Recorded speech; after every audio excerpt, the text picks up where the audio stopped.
Fadumo. Iskawaran. Skufiante. Alhamdulillah. Hoyo. Suk. Hey, please make me some food. Inshallah. Hoyo, please, I'm really hungry. Fadumo, I'll call you later, okay? Okay.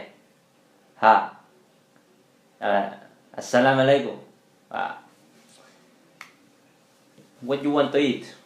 I want to eat berries. We don't have a berries, but we have a basto. Basto.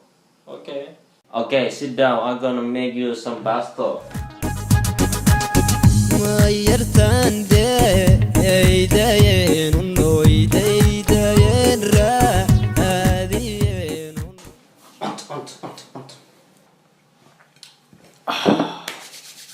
Bismillah.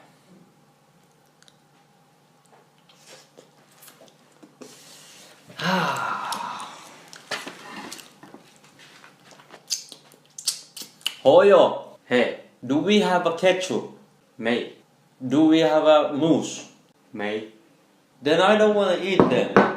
Hey, I can eat it. It's too salty. but I'm an adult. I don't need listen your orders anymore. Hoyo, what are you doing?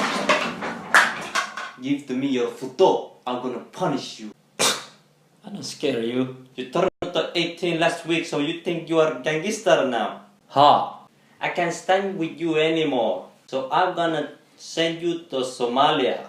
You gonna send me to Somalia? Your Aunt Amel gonna teach you how to behave. I don't believe you. I'm gonna call you to Uncle Zakaria so he can drive to you airport.